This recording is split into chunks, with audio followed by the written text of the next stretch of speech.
Packet Tracer Activity 4.7.1. Connect the physical layer. In this activity, we'll be exploring the physical aspects of different networking equipment. Let's start with the East router. So if we click on the East router, we should start at the Physical tab. The Physical tab shows the physical backplane of the router. We can zoom in so that we can see things a little closer. Let me talk about the different aspects you see here.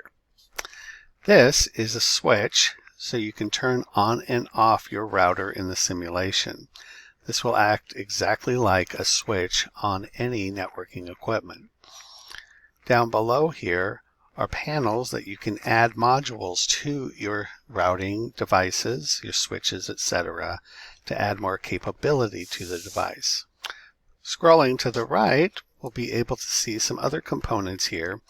Here is a module that has already been inserted into the device. There's also some ports that are a part of the router itself.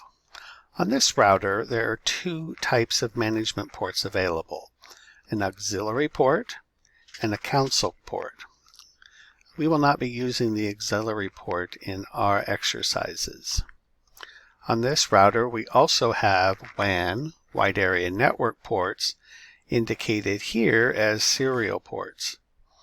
We also have LAN ports here and here. These are gigabit Ethernet ports. On the physical interface here, it's a little more difficult to see, but if we go to the Configuration tab, we can actually look at the interfaces shown here, and they are shown as gigabit Ethernet and serial.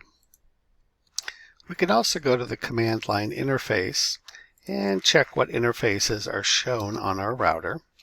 So we go into here, and we're going to do the command show IP interface brief.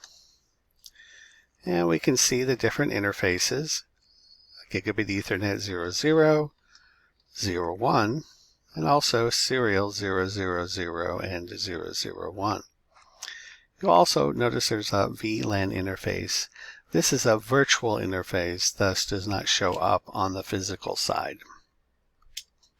If we want to look at a specific interface and see some of the properties of it, we can do that with a show interface. We'll look at the gigabit, so we'll type gigabit Ethernet 0/0. Let's see, made a mistake.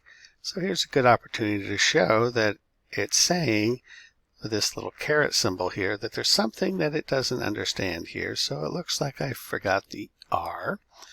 So I'm going to press the up arrow. You'll notice that brings back the command. Let me back up to the point where I made the mistake, fix it, and press the enter key again.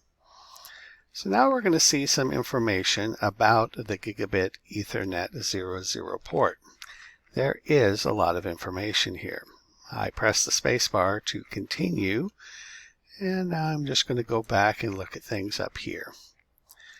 So we can look, one of the questions is what is the default bandwidth of this interface? The bandwidth is shown here, BW, you'll notice, and then 1 million kilobits per second. This, if we turn it into gigabits, turns to 1 gigabit per second. Let's go back to the Physical tab and look again at the physical router. I'm going to scroll back over here to the left, and you'll notice that we have some expansion slots available.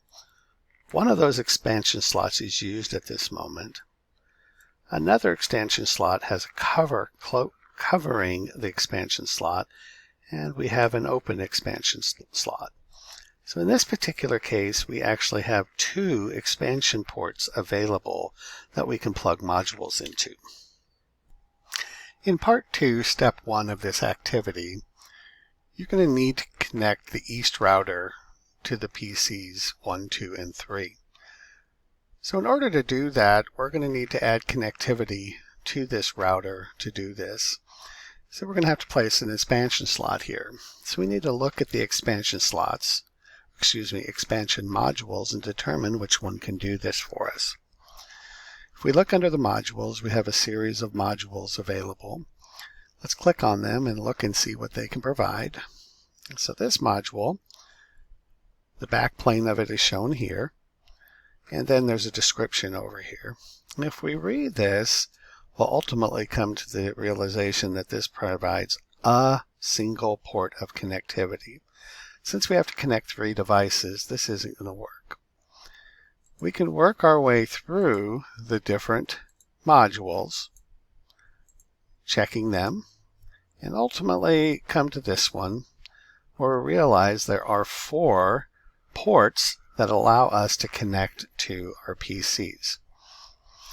In order to place this into the router, we just need to grab it, drag it down, and place it in an available slot. Notice this one is available, but if I try to place it here where the cover is, I can't place it. So what I'm going to do here is I'll place it in the open slot. Notice there's an issue. It says that we cannot add this while the power is on, and when that makes sense, you cannot add modules to any networking device when the device is powered on. So we'll need to shut it off first. So to shut this off, we'll go back to the power switch and we'll just click the button. Notice that the green light goes out. So let's go ahead and grab that module again, bring it down and let go. And it'll be placed in the correct location. Now that we've placed it here, if we go to the configuration tab, actually we can't see it fully here, but you'll notice that there are some fast Ethernet ports that have been added now onto our router and are available for use. So let's close this back up, and before we turn on the power, let's see how we can remove a module. To remove, it's just as simple as grabbing and dragging and placing it back into the modules list. Continue follow the instructions in part 2 and add the correct module to switch 2.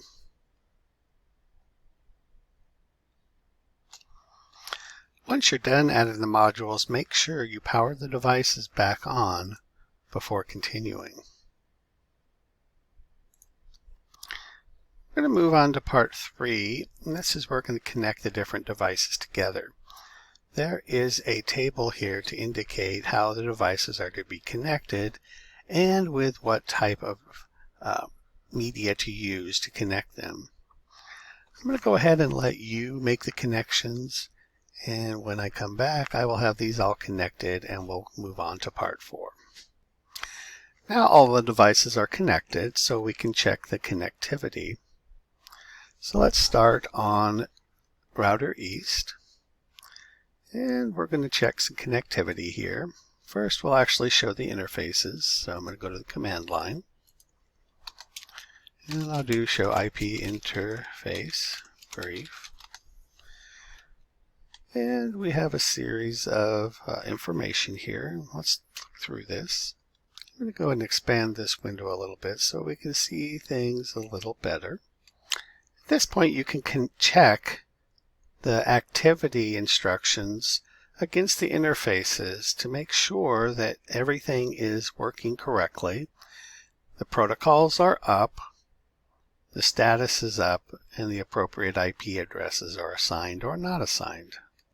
Let's go ahead and connect some other devices now. So I'm going to close the East Router configuration window. So starting with the laptop, we're going to connect this to the access point. So click on the laptop, and in order to get this working, we need to turn on the wireless interface.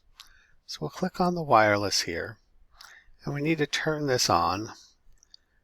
The option to turn this on is located on the right side of this window. You may have to scroll over and click on. Once it's connected, you'll notice that there is a line indicating the connection back to the access point. So now we're going to go ahead and test this. We'll go to the desktop, and we're going to go to the web browser, and we're going to go to a website. In this case, cisco.pka, and we should get an appropriate web page displayed. I'm going to have you go ahead and set up the tablet PC to connect to the access point and check out to make sure that it is functioning as well. Okay, now that you have this connected, let's go ahead and change how the tablet PC connects to our network. We're going to remove it from our wireless connection, and we're going to add a cellular connection to the cell tower. So let's go ahead and open the tablet PC, go back to the configuration tab, to wireless, and turn off the wireless. You'll notice that it drops the signal. Here we're going to click on the cellular card and turn it on. And we should also at some point have the connection, there we go, to the cell tower.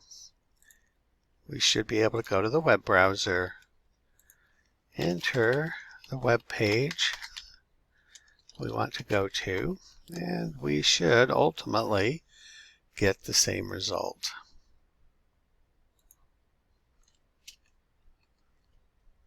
Now that did take a while, but ultimately we do get the page to display.